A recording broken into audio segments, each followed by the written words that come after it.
नमस्कार दोस्तों, मैं ज्योतिष आचार्य जागेंद्र मिश्रा आपका अपने चैनल आचार्य जागेंद्र मिश्रा में हार्दिक अभिनंदन और स्वागत करता हूं।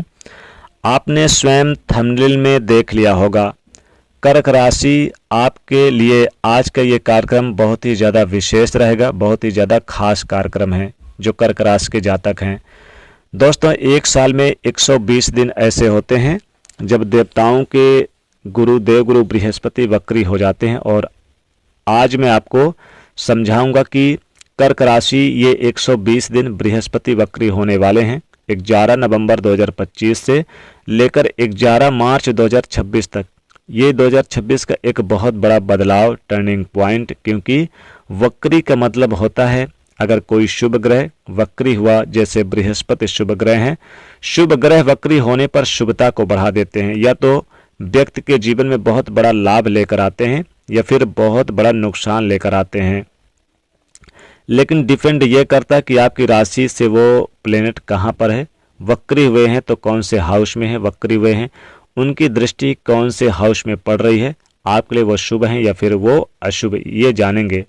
दोस्तों, आज कर्क राशि के लिए 120 दिन गुरु वक्री कैसे रहेंगे, बहुत बड़ा बदलाव है। समझाऊंगा आपको कि ये वक्री क्या होता है, कैसा है, कौन से हाउस में है आपके हो रहे हैं। चलिए फिर दोस्तों करते हैं शुरुआत। ये कार्यक्रम जन्म की राशि पर आधारित है, चंद्र राशि पर आधारित है। अगर आप अपनी कुंडली का विश्लेषण करवाना चाहते हैं तो नंबर वीडियो पर है। सबसे पहले दोस्तों थोड़ा सा समझ लेते हैं कुछ टाइम के लिए कि वक्री क्या होता है। सारे ग्रह सूर्य की परिक्रमा कर रहे हैं अपनी एक गति के अनुसार, मतलब अपनी एक चाल के अनुसार सूर्य की परिक्रमा करते हैं। जब पृथ्वी बीच में आकर उनको ओवरटेक कर देती है, सूर्य और उस ग्रह से जैसे बृहस्पति को ओवरटेक करेगी पृथ्वी, तो ऐसा लगता है कि पृथ्वी से वो ग्रह उल्टा चल रहा है, वो ग्रह पीछे हो गया। वास्तव में ऐसा नहीं होता, गति के कारण ऐसा लगता है कि वक्र हो जाते हैं बस, लेकिन ये बहुत बड़ा एकदम से बदलाव लेकर आता है। चलिए अब जानते हैं कि अब क्या होगा आपके जीवन में। ये आपके राशि कर्क राशि, आपके लग्न पर, आपके स्वयं की राशि पर बृहस्पति वक्री हो रहे हैं। आपके लग्न पर, जो कि लग्न क्या होता है, हमारा पूरा माइंड होता है, सोचने की क्षमता होती है, हमारा शरीर का मुख्य भाग सर होता है, यहीं से हमारी सारी चीजें शुरुआत होती है। कहते हैं कि जब लग्न पर यानी हमारी स्वयं की राशि पर अगर बृहस्पति आ जाएं, वो भी उच्च के होकर, तो 1 लाख दोषों को नष्ट कर देते हैं। तो यहाँ पर तो देखिए सबसे महत्वपूर्ण बात यही है कि कर्क राशि के जो भी जातक है, देवगुरु बृहस्पति की संपूर्ण कृपा आपको प्राप्त होने वाली है। उनकी पंचम दृष्टि पंचम भाव पे, संतान के भाव पे, शिक्षा के भाव पे, प्रेम स्नेह यानी जो होता है प्रेम लव लाइफ के भाव में, सप्तम दृष्टि आपके भाग यानी वैवाहिक जीवन के भाव में दिख रहा है, और उनकी नवम दृष्टि आपके भाग भाव पे। बहुत अच्छा योग बन रहा है कर्क राशि के जातकों आपके लिए।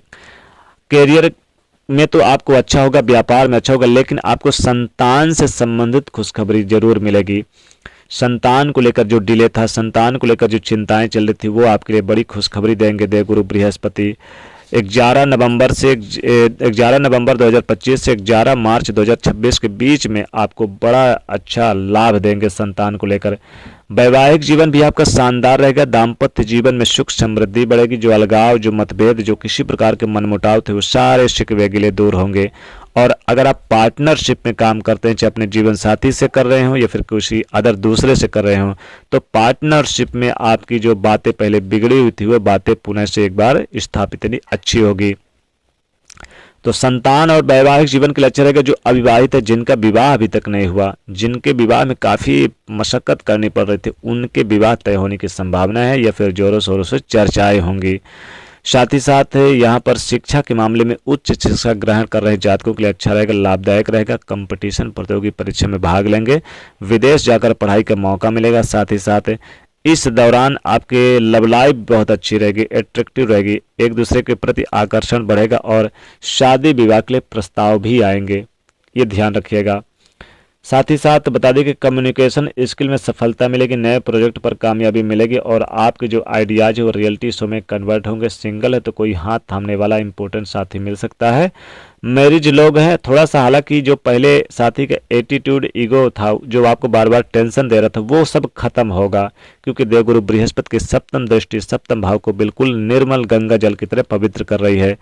नवम दृष्टि इनकी नवम भाव पे पड़ेगी तो दूर स्थान की यात्रा होगी, जैसे कि लंबी दूरी की यात्रा, धार्मिक यात्रा होगी, विदेश की यात्रा होगी, माता पिता को धार्मिक स्थान पर घुमा सकते हैं, ये जा सकते हैं, या फिर कोई धर्म कर्म के कार्य कर सकते हैं। ऊर्जा से भरे रहेंगे आप, बहुत ज़्यादा ऊर्जा रहेगा। कैरियर के दरवाजे खुलेंगे, व्यापार में गति मिलेगी, कारोबार आपका तेजी से बढ़ेगा। नए व्यापारी हैं तो लाभदायक स्थिति देखने को मिलेगी। कारोबार में आप ऊंचाइयों पर जाते हुए नजर आएंगे और किसी श्रेष्ठ व्यक्ति, प्रभावशाली व्यक्ति से मुलाकात भी आपके लिए यादगार साबित होगी। कैरियर और व्यापार में कोई शुभ समाचार आपको प्राप्त होता हुआ नजर आएगा, आर्थिक लाभ होने की संभावना है। राजनीति के क्षेत्र में जुड़े हैं तो बहुत अच्छी योग बनेंगे, बड़े अधिकारी आपके कार्य की प्रशंसा करेंगे। और साथ ही साथ बता दें कि ये समय काफ़ी खास रहेगा, व्यापारी भाइयों को आसपास का माहौल काफ़ी अच्छा रहेगा। लव लाइफ भी सुकूनदायक रहेगी, विदेश में रहने वालों को भी बड़ी खुशखबरी मिलेगी, क्योंकि ये दरमियान आपको बड़े बदलाव और आपको चेंजेस का भी सामना करना पड़ेगा। तो दोस्तों अगर ये कहें तो कर्क राशि के तो इसमें आप देवगुरु बृहस्पति को मजबूत करें उपाय करके। कैसे करेंगे? सबसे ज़्यादा केले के पेड़ की पूजा करें। केले के पेड़ में गुरुवार के दिन आप 11 नवंबर 2025 से 11 मार्च 2026 के बीच में केले के पेड़ में 1 लोटा जल में तांबे के लोटे मिले और उसमें 1 चुटकी हल्दी डाल के स्नान कराएं। साथ ही बृहस्पति बार व्रत कथा पढ़े तो अच्छा, नहीं तो फिर आप ओम गुरु गुरुवे नमः इस मंत्र का जाप करें। पीली हल्दी का मस्तक पर आप यानी कि चंदन लगाएं। दान करें, केले का वस्त्र का दान करें, पीले वस्त्र का, पीले फल का दान करें, पीले वस्त्र यानी सब दान कर सकते हैं। तो ये था कर्क राशि के जातकों के लिए देवगुरु बृहस्पति के 11 नवंबर से वक्री परिवर्तन का राशिफल। तो दोस्तों वीडियो को लाइक करें, शेयर करें, चैनल को सब्सक्राइब करें। जय मां लक्ष्मी।